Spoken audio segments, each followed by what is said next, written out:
அப்படின்னு நம்ம சொல்றோமே, உத்தமன்னு போட்டிருக்கோம் தலைப்புல. உலகளந்த உத்தமனும் கடல் தாண்டிய உத்தமனும். உத்தமன்னா என்ன? உத்தமன்னு சொல்லும் பொழுதே அதுல 3 கேட்டகரி இருக்கு. உத்தமன், மத்தியமன், அதமன் சொல்றது.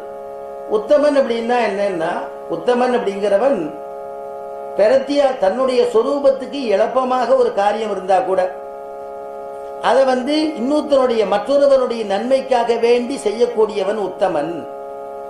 மத்தியமன்னா என்னன்னா, அவனும் நம்ம பலனடையணும், அவனும் அடைஞ்சிட்டு போகட்டுமே அப்படின்னு நினைக்கக்கூடியவன் மத்தியமன். அதமன் நாம மட்டும் வாழ்ந்தா போறோம், அவன் வாழக்கூடாதுன்னு நினைக்கக்கூடியவன் அதமன். ஆனா ஆண்டாள் இங்க அற்புதமா சொல்றா, உலகளந்த உத்தமன்னு சொன்னான். ஏன் உத்தமன்னு பெருமாளை சொன்னா அப்படின்னா, இந்திராதி தேவதைகளுக்கோசரம் அவர்களுக்கு ராஜ்யத்தை மீட்டு கொடுக்கணுங்கிறதுக்காக வேண்டி தான் வாமனாவதாரம் பண்ணி மகாபலியின் இடத்துல யாச்சகம் கேட்க போறான். பெருமாளுக்கு யாச்சகம் கேட்கறதுங்கிறது ரொம்ப கௌரவ குறைச்சல் இல்லையா? ஏன்னா பெருமாளுக்கு ஏன் 4 திருக்கரங்கள்னா, சதுர்ணாம் புருஷார்த்தானாம் தாதா தேவோ சதுர்புஜா. 4 திருக்கரங்கள் எதுக்கு பெருமாளுக்கு?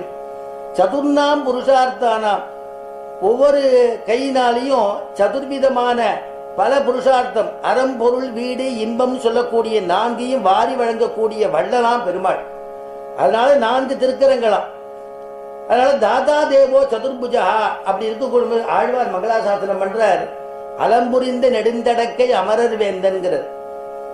அப்படி அள்ளி கொடுக்கக்கூடியவன் யாருன்னா அந்த பெருமாள் பரம்பொருள் அப்பேற்பட்டவன்.